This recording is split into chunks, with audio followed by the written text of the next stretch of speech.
अगर भारत को एक नशा मुक्त देश बनना है 2047 तक, तब सभी जांच एजेंसियों को महीने के एक दिन, कम से कम एक दिन जो है सिर्फ नशा मुक्त अभियानों के लिए काम करना होगा।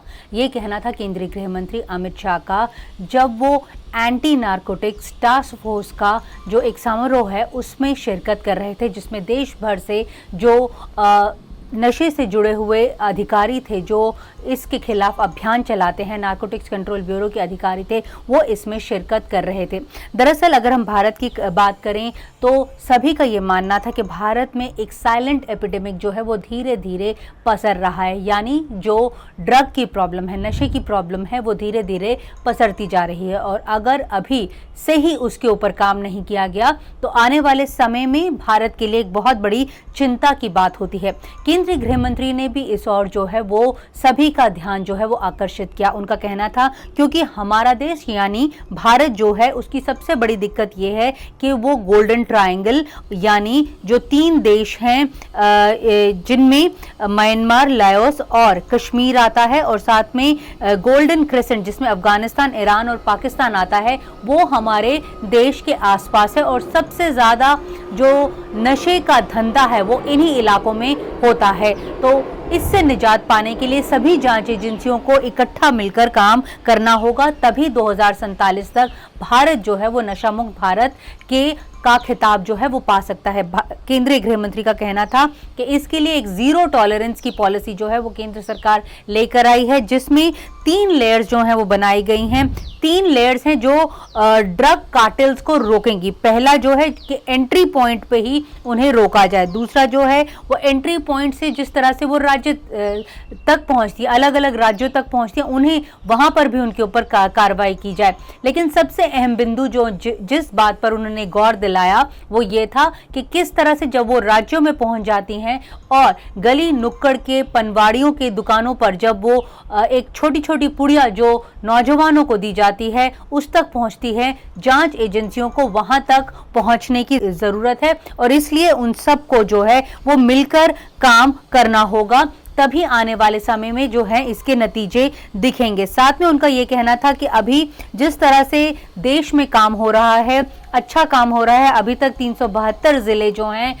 वो अलग अलग नारकोटिक्स कंट्रोल ब्यूरो के अधिकारी जो हैं वहां पर किसी ना किसी तरह से अपनी मौजूदगी जो है वो दर्ज करा चुके हैं।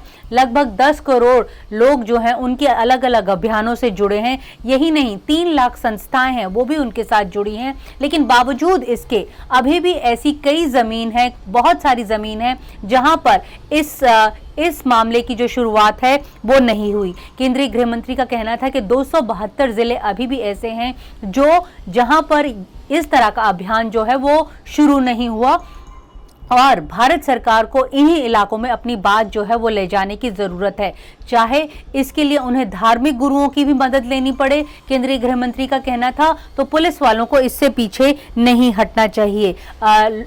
स्कूल्स में जो है वो जानकारी जो है वो साझा करनी चाहिए, और साथ में पेरेंट्स को भी इन्वॉल्व करना चाहिए। जहां तक जेलों में बंद जो आरोपी हैं उनका सवाल है, उसके ऊपर केंद्रीय गृह मंत्री अमित शाह का कहना था कि सख्त कार्रवाई होनी चाहिए और जांच एजेंसियों को इस बात पर जोर देना चाहिए कि जो मामले हैं वो कोर्ट में प्रूव किया जा सके, और वो जो जितने भी आरोपी हैं उनको जल्द से जल्द वापस जो है उनके देश भेजा जाए। क्योंकि अभी कई ऐसे मामले हैं, क्योंकि जो ड्रग्स का जो एक जो उनकी जो CFSL जांच होती है उसमें जांच करने में जो है वो देरी होती है, जिसके चलते ज़्यादातर आरोपी जो हैं वो छूट जाते हैं। इसके ऊपर केंद्र सरकार भी लगातार काम कर रही है। अब ऐसे कई लैब्स भी बनाए गए हैं जिनमें एक डेडिकेटेड विंग जो है वो ड्रग से जुड़ा हुआ ही जो है वो खोला गया है। आंकड़ों की अगर हम बात करें तो केंद्रीय गृह मंत्री ने आज जो है 1,37,900 किलोग्राम के आसपास जो ड्रग है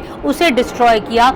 इसकी अगर हम वैल्यू की बात करें तो 4,800 करोड़ रुपया इसकी वैल्यू थी, जो आज केंद्रीय गृह मंत्री ने इस ड्रग को डिस्ट्रॉय किया। और उन्होंने सभी जांच एजेंसियों को आगाह भी किया कि इस तरह से जो अभियान है वो हर एक 3 महीने बाद जो हैं वो चलाया जाना चाहिए। ऐसा इसलिए उन्होंने जोर दिया क्योंकि अगर ड्रग्स पुलिस स्टेशन या फिर चौकियों में पड़ा रहता है तो उसके कारण कई मामले जो हैं पुलिस वालों के जो एक कॉन्ड्यूट बनने के या फिर मिली भगत के जो है वो सामने आते हैं, ऐसा ना हो। यही वजह है कि उन्होंने जोर दिया कि हर 3 महीने में इस तरह का अभियान चलाया जाना चाहिए कि सभी थानों में जो भी ड्रग पड़ा हुआ है उसका जो है वो उसे खत्म किया जाना चाहिए, उसे जला दिया जाना चाहिए। और जांच के ऊपर भी उन्होंने जोर दिया कि नेट ग्रिड की मदद लेनी चाहिए जितनी भी स्टेट पुलिस है, ताकि मामला जो है वो जल्दी से जल्दी रफा दफा किया जा सके।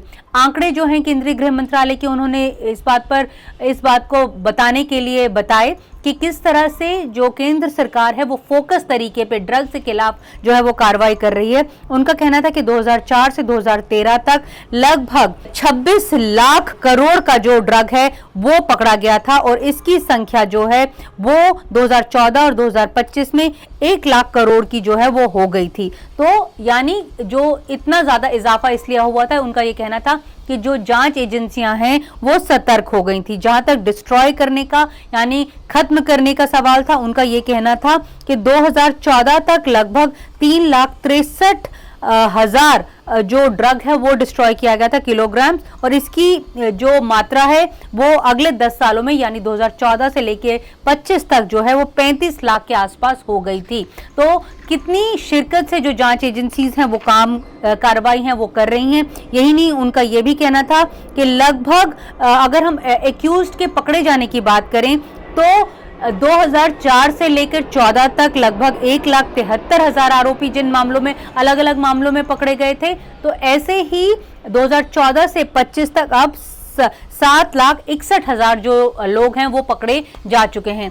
तो फोकस जो है, अगर फोकस तरीके से जांच एजेंसियां काम करेंगी तो रिजल्ट मिलेगा, उनका ये कहना था। और उन्होंने सबको जो है साथ मिलकर चलने का एक जो है सुझाव दिया, और साथ में कहा, जैसे कि हम आपको पहले बता चुके हैं कि हर एक महीने में एक दिन यानी साल के 12 दिन न सिर्फ जो ड्रग से रिलेटेड एजेंसियां हैं वो ड्रग रिलेटेड मामलों में काम करें, बल्कि देश की सभी जांच एजेंसियां जो हैं वो अगर मिलकर एक दिन, महीने में एक दिन काम करेंगी तो नशा मुक्त भारत का सपना जो प्रधानमंत्री नरेंद्र मोदी भी देख रहे हैं वो जल्द ही पूरा होगा।